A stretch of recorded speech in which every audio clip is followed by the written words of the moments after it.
All right, welcome back, everybody. I've been meaning to do this review for actually a few weeks. It's just an update of my Pro M EFI engine management system. I'm not going to get technical. We're going to keep this basically down in layman's terms. So let's talk about some of the things that I really liked on this system. That's my passenger compartment. Full accessory car. Everything in here works. I didn't want to have to run wires. Didn't want to have to do that at all, and I wanted all my components to work, all my gauges. So that was very, very important to me. This is my engine compartment. I have AC. I have a rear defroster. I have the stock electric fan. I have IAC, TPS sensor. I have a full accessory, power steering.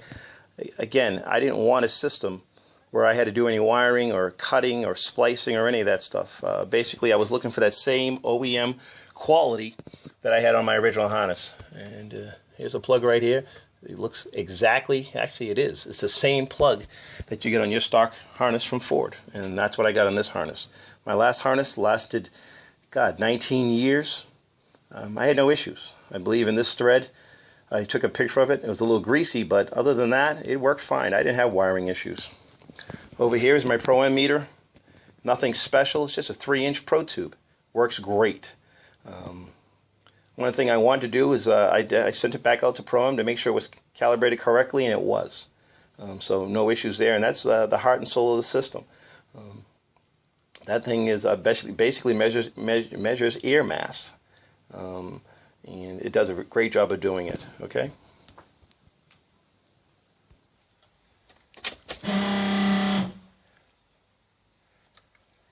My Innovate widebands. Basically, they're used in a closed-loop configuration, and they're reporting back to the processor. Whatever is being commanded, if it's not right, the closed-loop feedback is going to detect it and make the necessary changes. All right, great part of the system. I like that, and I also use these for tuning. I put them in a glove box. I don't really need to see them. Every now and then I do check on them, but they work great. This system is going to have a methanol control. I can't wait to try it. I inject a lot of methanol. I run snow performances. I run two of the largest nozzles, and I also run one of the medium nozzles to support my horsepower and give me enough detonation control, so I don't have to worry about blown head gaskets or even worse, maybe a hurt motor. Okay, the new methanol control is going to be absolutely insane. I'm not going to talk about it here. I'll talk about it a little bit later, but can't wait to try it. Nitrous from Nitrous Express. When I first got that harness, I saw the nitrous controls, and I said to myself, I'll never need these. I almost cut those wires out. Thank God I didn't, okay? Because I did use nitrous, and I haven't tried it yet, but I wired it up, and I can't wait to try it.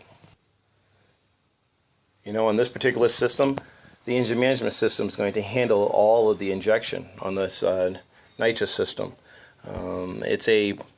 It's a progressive type injection system. I believe this system's set up for 50 horse. When we first inject it, it's going to be about 20 horse, and then from there it's going to go up in a linear fashion. That will take a lot of the shock loads off of the drivetrain and things of that nature. And who knows, maybe we'll try even more. Okay, but this engine management system has all the wiring in it.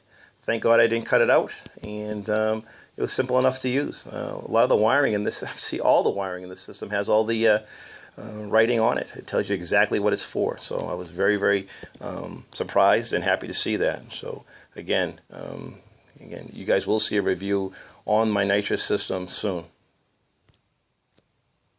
Okay, no need to adjust your monitors or anything. I'm just sitting here in the back seat, taking a look down on the Pro M system, and it's, so it's not upside down. It's just the way it was mounted. It's underneath the passenger seat. So, what kind of grade do I give it? A+. This thing was, I swear, the easiest to install, the easiest to get up and running, and when it was running, or when you get it running, it runs like stock. Again, I haven't had to change a lot of things. You know, I had to make some methanol adjustments for my methanol. I said it before, and I told Chris over at Pro-M that I thought the timing tables are a little conservative. So we added a little bit more timing so we can make our power. That's it. So A+. Are there other engine management systems out there that are good? Yeah, of course there are. Again, but I would have to say I think this is one of the easiest I've ever played with. Actually, it's the only one I've ever played with, but I've seen others in operation. You know, I hang down at a few shops. I've seen people install the Holly system, and that's a bear to install. I see people done the Mega Squirt system. I've seen people do the AEM systems, the PMS. I mean, they all work fine.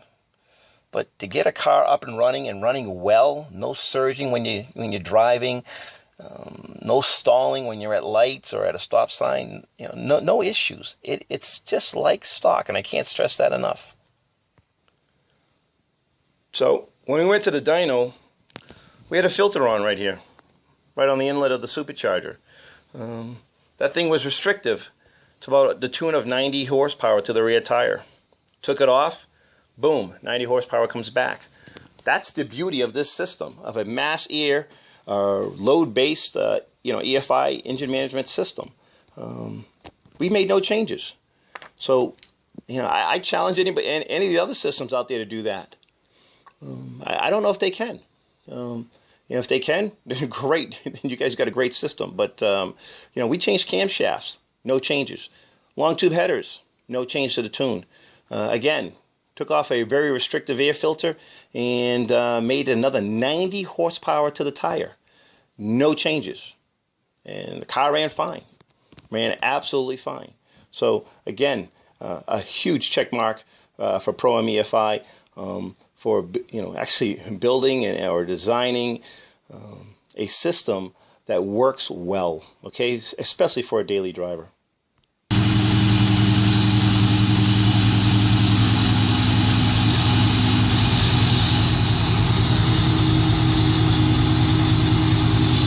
Again, the way this system basically works is just like stock. All right? This thing is dead cold. My first time turning it on today, okay? It's going to add some RPM based on engine coolant temperature. I believe my base idle is set to about 950. You notice on my wide bands, they're going to start to get a little leaner, closer to 14.7 as the vehicle starts to warm up. Okay? I did this test before, and I'm going to do it again. Let's turn on some AC. Last time I did it, it was dead of winter. Now we're in the summer. So we can turn that thing on. How's that? Not bad, huh?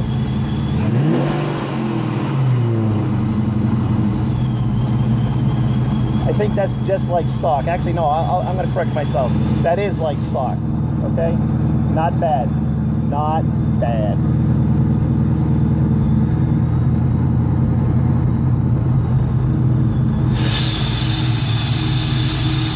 Notice the wide bands are warming up as the engine coolant temperature gets a little warmer, all right? You can't beat the OEM quality that's built into this system. You just can't. So in closing, again, I gave it a grade A+.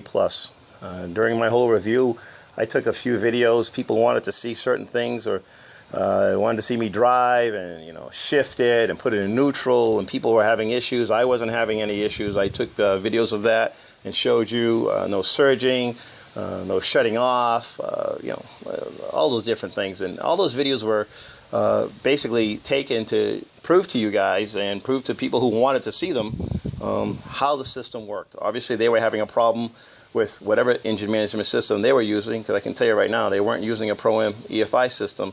But I hope they figured out the issues, and if not, hopefully maybe they sold them and bought a Pro-M system. At the end of the thread, at the end of this thread, I'm going to put in some links to other people who've had the system, and they've had great success. Okay, But for the most part, my review is done. So thanks a lot, guys, and I'll be talking to you soon, maybe on another subject. All right, bye.